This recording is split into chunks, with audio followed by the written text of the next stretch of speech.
Bonjour Véronique Garnier. Bonjour. Vous avez été victime d'un prêtre de vos 13 ans et demi à vos 15 ans. Vous êtes déléguée épiscopale pour la protection des mineurs et des personnes vulnérables. Et vous avez publié au 3e jour de l'Abîme à la lumière aux éditions Artege. Oui. Selon vous, que se passe-t-il dans le corps, dans le cœur, dans la tête et dans l'âme d'un enfant qui est abusé par un prêtre ? Je pense que, en fait, l'enfant ne comprend pas ce qui lui arrive. Il ne comprend pas,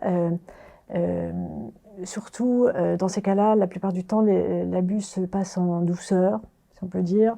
L'enfant est agressé en douceur par quelqu'un qu'il connaît, dont il n'a pas peur.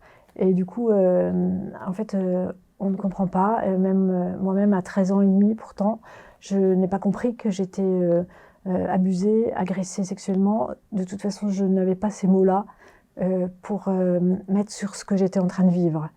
Et il m'a fallu un certain temps pour oser demander au prêtre, mais est-ce que c'est bien de faire ça ? Parce que j'avais des doutes en moi, je ressentais un malaise, mais je n'avais pas la possibilité de comprendre ce qui m'arrivait. En fait, ce qui arrive à un enfant qui est abusé, c'est que c'est comme s'il explose en 1000 morceaux. J'entends parler d'attentat à la pudeur, par exemple, mais c'est un véritable attentat, en fait. On explose, c'est une bombe. Et le corps, la psychologie, le spirituel, les émotions, tout explose, tout vole en éclats. L'enfant ne sait plus où il en est, on perd tous ses repères, et c'est une telle souffrance qu'on peut se dissocier, c'est-à-dire que, moi, sans doute c'est ce que je faisais aussi, hein, ça fait tellement souffrir que c'est comme si on s'en va de son corps, et on attend que ça passe. Voilà un peu ce qui arrive quand un enfant est abusé par un adulte. Quand il s'agit d'un prêtre, je pense qu'il y a quelque chose qui se rajoute au niveau spirituel, parce que, en plus, à cause de ce que représente un prêtre, bien sûr. Donc tout ce qu'on a appris, tout ce que j'avais appris au caté, tout ce que j'aimais bien à la messe ou à la chorale de la paroisse, tout vole en éclats, tout est perdu. Et surtout, beaucoup de questions commencent à arriver à un âge où on n'est pas du tout en capacité d'y répondre. Par exemple, mais où est Dieu ? Où était Dieu quand j'étais abusée ? Pourquoi, par exemple, j'étais abusée à Lourdes ? Pourquoi Marie de Lourdes, elle ne m'a pas protégée ? Où est-ce qu'elle était quand j'étais abusée ?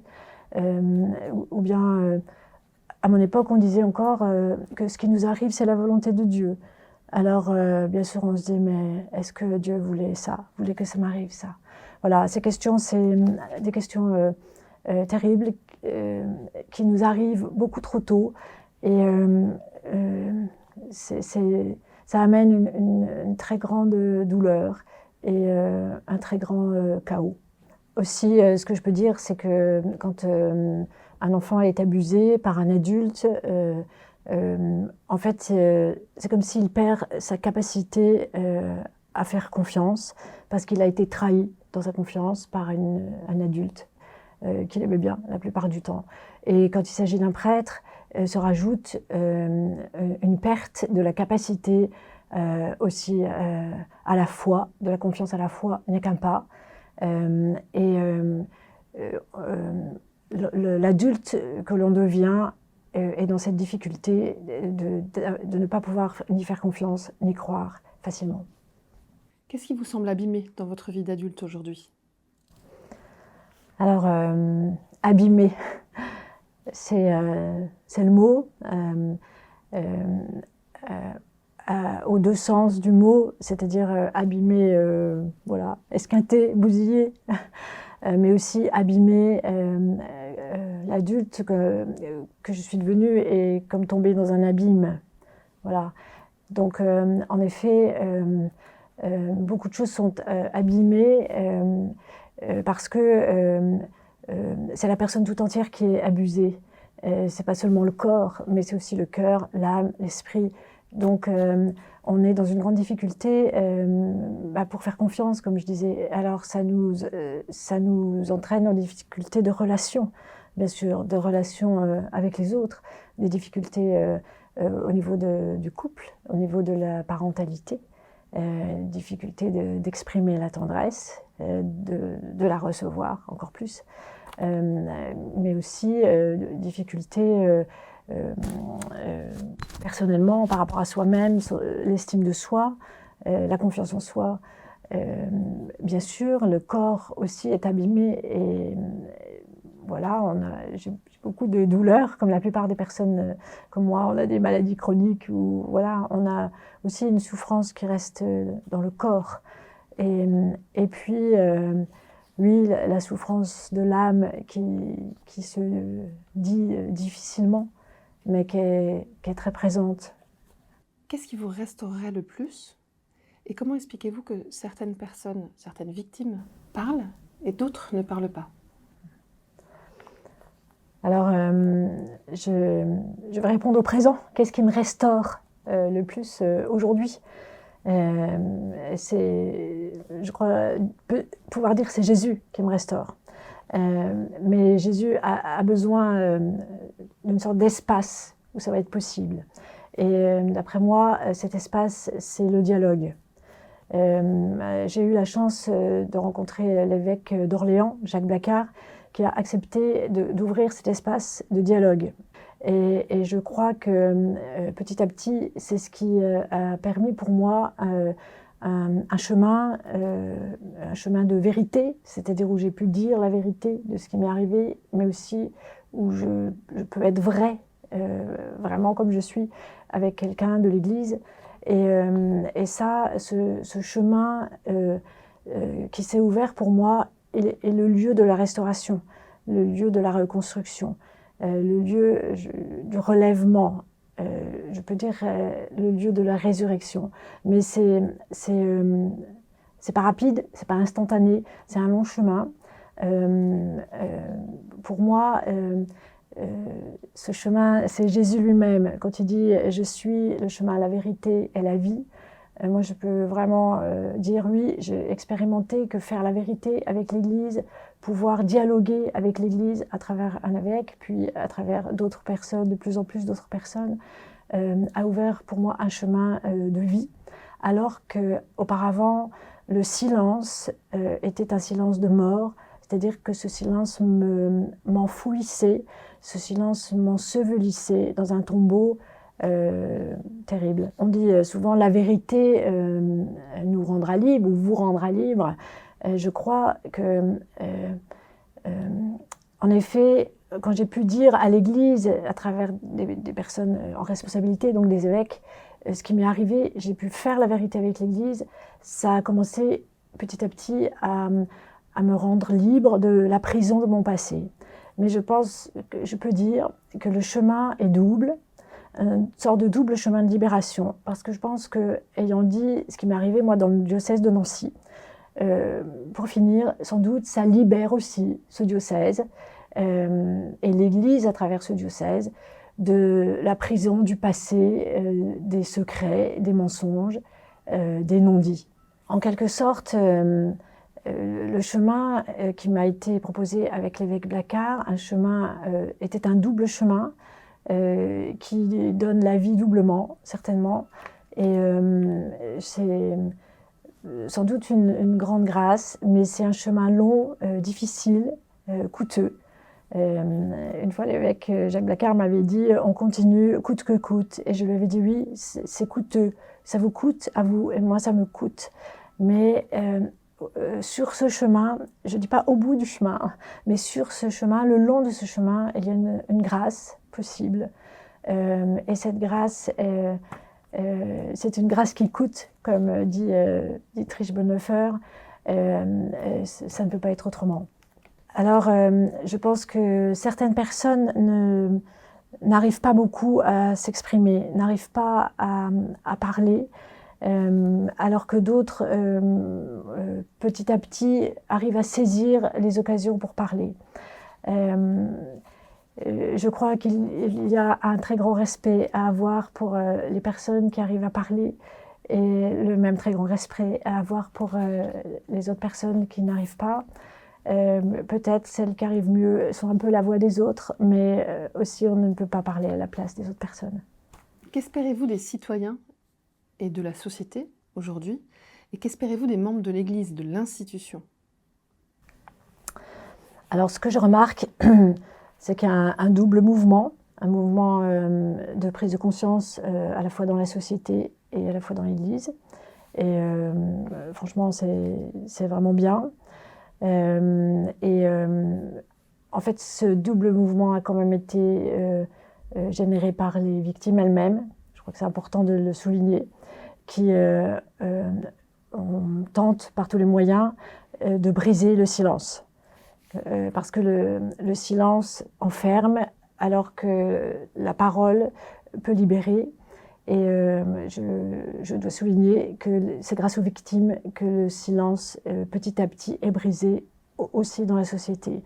Alors moi, bien sûr, ce que j'attends des personnes, de toutes les personnes responsables des enfants dans la société, que ce soit les parents, les éducateurs, les enseignants, les médecins, tous, c'est qu'ils prennent conscience de la gravité des conséquences sur un enfant d'abus et sur un adolescent, la même chose, et les suites gravissimes que la personne va porter toute sa vie. Ça, c'est vraiment très important que les gens comprennent. Ça ne va pas passer en grandissant, on ne va pas on va oublier avec le temps. Non, non, ça, non. C'est une sorte de handicap à vie. Et il faut prendre conscience de ça pour prendre ses responsabilités.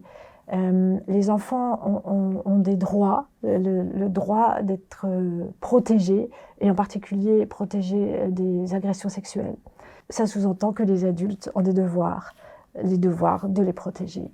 Et donc d'apprendre à reconnaître des signes et d'apprendre qu'est-ce que je fais, comment je m'y prends, comment je m'adresse à la police si il faut, etc. Je crois que c'est très important. On est dans une phase de transition, une phase d'apprentissage. On doit apprendre à repérer des signes inquiétants chez des enfants ou chez des adultes et à savoir qu'est-ce que je fais, comment je fais. Parce que le pire, c'est si je ne fais rien. Voilà. Alors par rapport aux membres de l'Église, j'ai envie de dire que les membres de l'Église sont d'abord des citoyens. Donc bien sûr, en tant que citoyens, on leur demande d'appliquer la loi du pays où ils sont, en l'occurrence pour nous la France. L'Église n'est pas au-dessus des lois. Donc c'est très important que les personnes apprennent elles aussi dans les lieux d'église où elles sont en contact avec des enfants ce qu'il faut faire et ce qu'il ne faut pas faire. Mais j'attends plus encore de l'Église.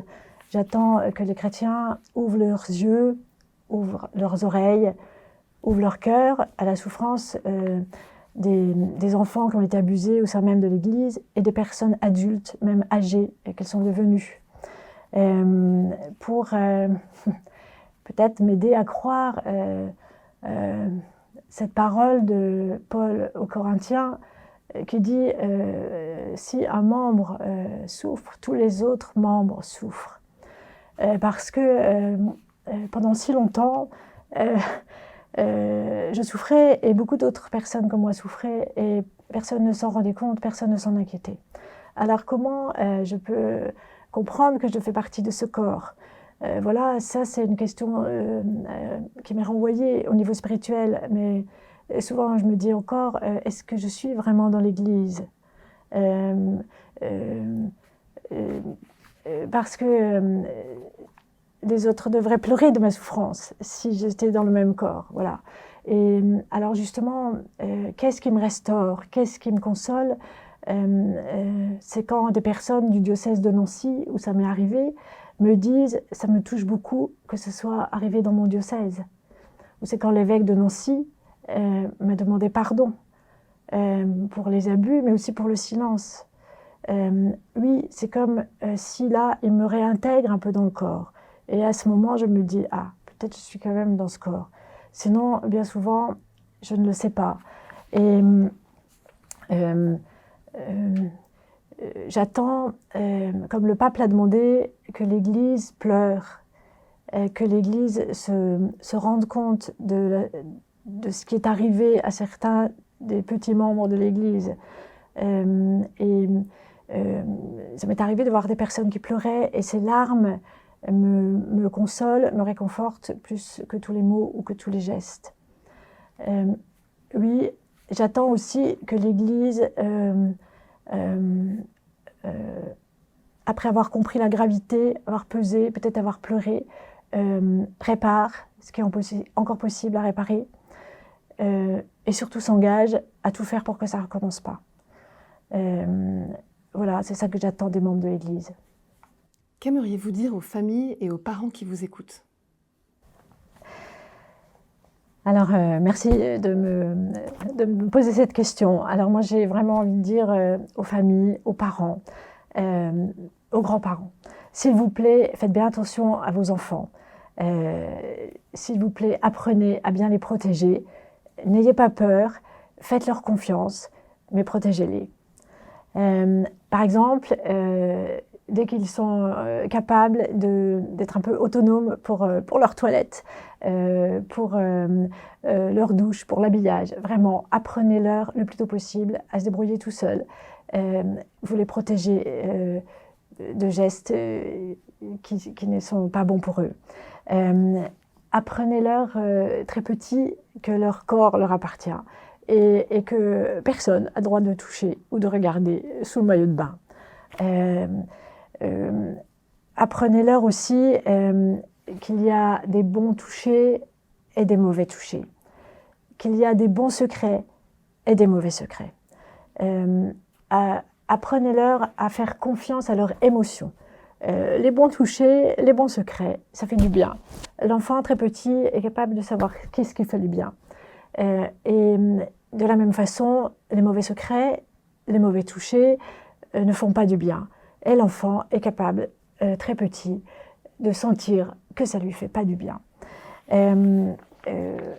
Surtout, apprenez-leur aussi, très petit, qu'ils ont le droit de dire non. Respectez-les en quelque sorte quand parfois ils vous disent non, pour qu'ils sachent qu'ils ont le droit de dire non à un adulte quand quelque chose ne leur fait pas du bien. Et aussi, surtout, soyez proches de vos enfants, soyez toujours disposés au dialogue. Dites-leur que s'ils ont un problème, ils peuvent vous en parler. Et s'ils vous en parlent, écoutez-les.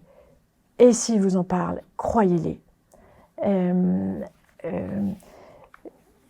Alors bien sûr, ils ne vont pas vous dire comme ça un bon matin, tiens, au fait, l'autre jour, l'oncle un tel abusé de moi, j'ai été agressée sexuellement ce week-end. Non, c'est très difficile pour les enfants, même les adolescents, de mettre ces mots-là. Par contre, ils vont vous dire les choses autrement.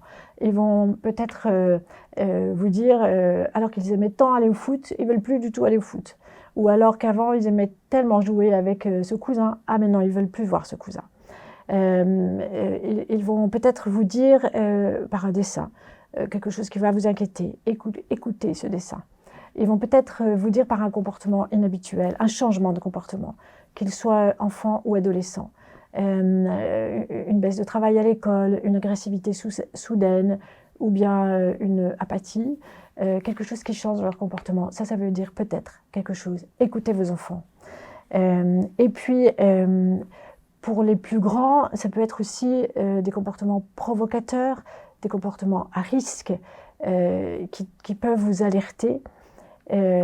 S'il vous plaît, écoutez vos enfants. Écoutez ce qu'ils essayent de vous dire par tous les moyens.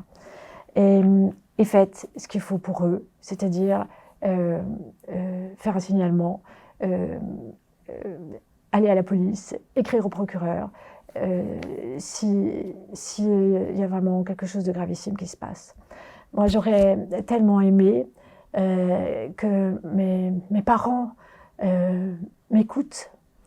J'aurais tellement aimé que ma mère me prenne dans ses bras, me console et me réconforte, me soutienne. J'aurais tellement aimé que mon père dise à ce curé « c'est fini, vous ne mettrez plus jamais les pieds chez nous ». Et qu'on aille à la police déposer une plainte. Voilà, au lieu de ça, je me suis fait incendier et je me suis sentie abandonnée par mes parents Et la situation était encore pire pour moi. Et j'en ai beaucoup voulu à mes parents à cause de ça. Et comme si j'ai perdu mon père et ma mère. D'ailleurs, à partir de ce moment-là, je ne pouvais plus les appeler papa et maman. Je ne peux plus dire père, voilà. Et j'ai mis beaucoup de temps à leur pardonner. Et aussi, si vous apercevez, si vous vous rendez compte de comportements qui sont inadaptés, inappropriés, surtout ne laissez pas faire, surtout osez intervenir. On peut dire les choses de façon bienveillante et de façon polie, mais de façon ferme. Et si quelqu'un n'est pas à la bonne distance de vos enfants, s'il vous plaît, ne les laissez pas faire. On sait que la majorité des abus sexuels se passent à l'intérieur des familles. Alors c'est très difficile d'intervenir en famille, bien sûr. Mais s'il vous plaît, ne laissez pas faire des adultes, ne laissez pas intervenir et ne sacrifiez pas vos enfants pour la réputation de votre famille. Et de la même façon, on ne doit pas sacrifier les enfants pour sauver l'image de l'Église. Qu'aimeriez-vous dire aux évêques, aux prêtres, aux séminaristes pour les aider dans leur mission, pour les encourager à changer, à se renouveler? Alors j'aimerais commencer par dire aux évêques, n'ayez pas peur. Comme à Lourdes. Quand on a rencontré les évêques à Lourdes, on a commencé tous de la même façon. N'ayez pas peur. N'ayez pas peur de nous, les victimes. Nous ne sommes pas vos ennemis, nous ne sommes pas les ennemis de l'Église. Et ce n'est pas par nous que le scandale arrive. Alors, s'il vous plaît, n'ayez pas peur de nous. N'ayez pas peur non plus des enfants. N'ayez pas peur des adolescents. N'ayez pas peur des personnes vulnérables. Les enfants et les jeunes sont l'avenir. Vous pouvez mieux les protéger et vous pouvez mieux les aider à grandir dans la foi. N'ayez pas peur des changements. Ces changements sont absolument nécessaires pour rendre la maison Église plus sûre, pour continuer de vivre ensemble l'Évangile. N'ayez pas peur de la vérité. Même difficile, la vérité mène à un chemin de vie. Jésus lui-même a dit « Je suis le chemin, la vérité et la vie ».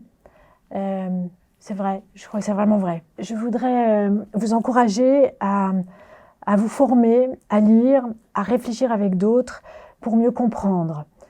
Comprendre la gravité, les conséquences des abus sur des enfants, des jeunes, des adolescents, sur des personnes vulnérables et sur les adultes qu'ils deviendront.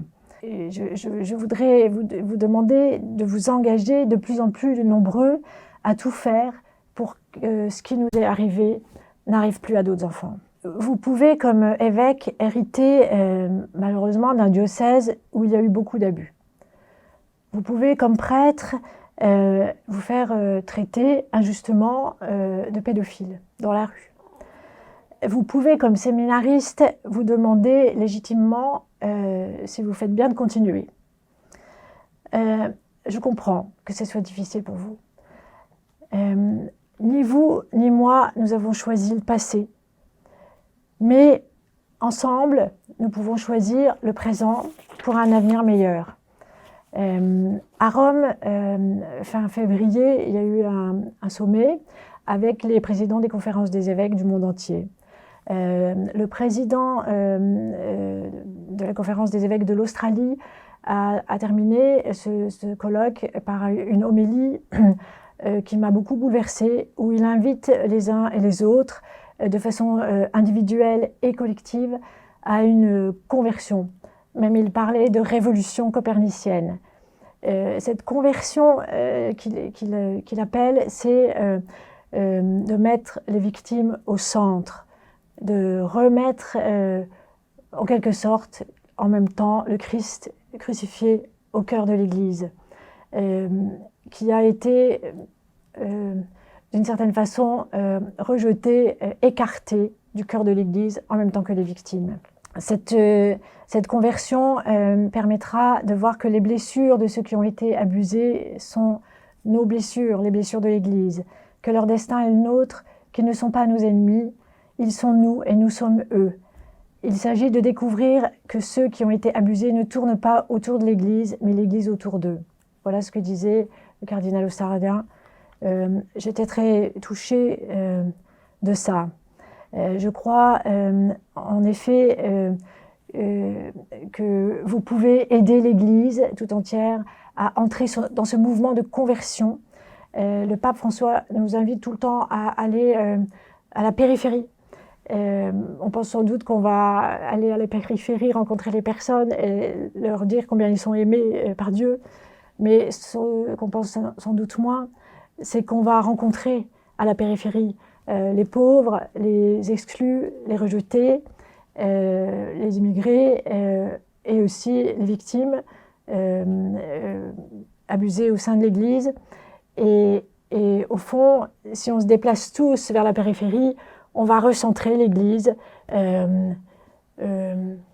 sur le Christ crucifié. Pour finir, je voudrais m'adresser à tous. Il n'y a plus de clergé et il n'y a plus de laïcs. Il y a juste les baptisés.